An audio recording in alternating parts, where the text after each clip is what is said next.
I'm going to be reading a few poems from my new book, Under the Unwed Moon, published by Letters at 3 a.m. Press. And here we go. Past as present, and superscription, a new universe comes into view, a second world, from Sir Francis Bacon. Are they resting or waiting? Wind is an event of small wings. I waited, a child in a cubicle of rules. On the grass in the garden, I understood the blue horses, even against the inevitable sky. I could disappear in the surround of air. Fear rode on the daylight moon. In the house of wide-mouthed rooms, no place for caution. The grandfather clock at the foot of the stairs strikes its hour in my bones. This trace, primordial as Lucy, flings me to the first, not second world. Never mind the music, words, these fingers touching water, touching skin.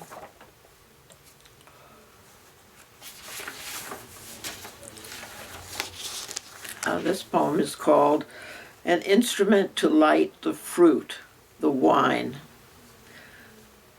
My wood grows tired, said the Stradivarius. A Bach partita seeps through the molecules, the grain. Nuance of music renews my zeal. I come from ancient seed, my Ice Age origins stirred dominant roots to promise sound that rivals hope of heaven. The dedicated warmth of fingers on my strings excites the sun's own moment into play. I am no moon, but another sun, each hot ray tuned toward yet to come.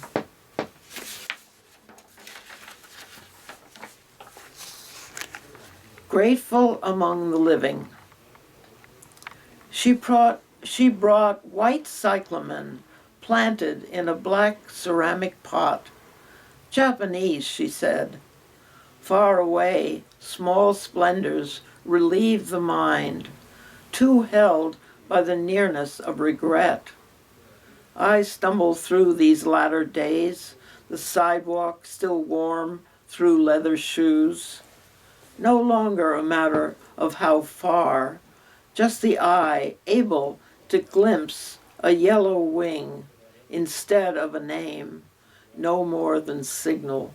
This constancy, as in your love, as in expanded air. Only pity the poor brain, glutted with the weight of forgetting, or worse, the what else is news report. Someone down the street or in Mozambique screaming.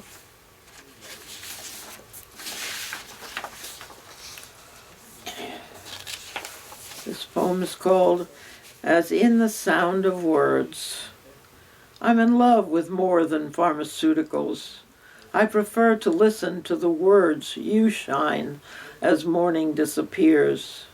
Some anchor me, some fly their kites without a string. I soar with laughter, better for the heart than digitalis. Gravity sometimes wears me out, while Olympians catapult beyond the borders.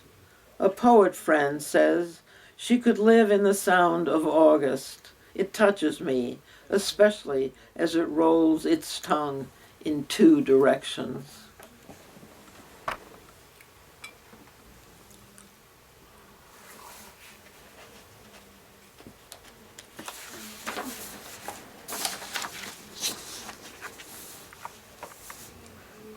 Carrying the room.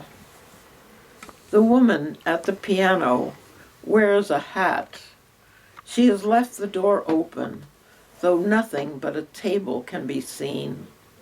It is more than memory as he leans on the piano, his white coat a kind of waiting, hat under his arm.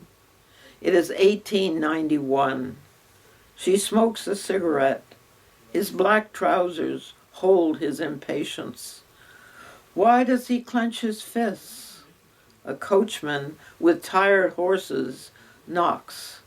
They'll leave paintings on the wall, but take the room as a reminder. At the opera, the singers break the air. She thinks of his mouth, her tongue holding the taste of wildwood cherries. Returning, they carry their doubts under a gibbous moon. Ravens swoop their warning, knives hang in the clock. This is a poem that deals a little bit with the aftermath of my daughter's death, a mother's lament. Death has no etc. His visitation cannot be altered. The last coming attractions flicker into a black hole. Blank is not filled in by the numbers. She is dead. My daughter drowned by the demon sea. I borrow a motley palette from myself. The canvas will not stretch. Wrinkles shadow the red-hot reds. Still life will not hold still. Blue oranges turn to mauve, turn to random gray. Unfamiliar music enters the room.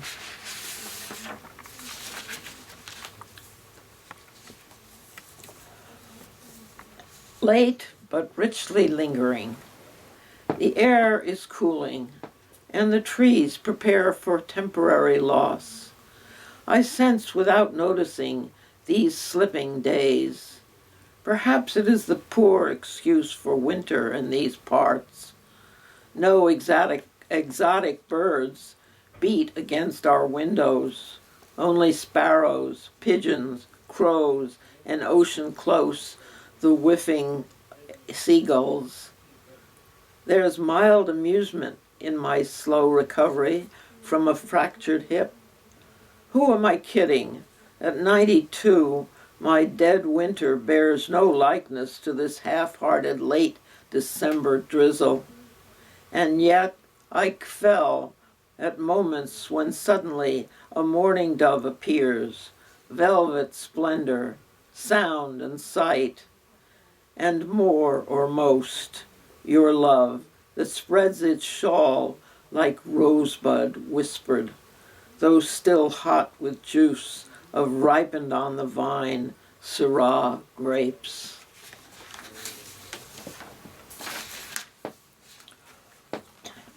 A tiger loiters at the edge. Superscription. How beautiful it is, and how easily it can be broken. Tennessee Williams.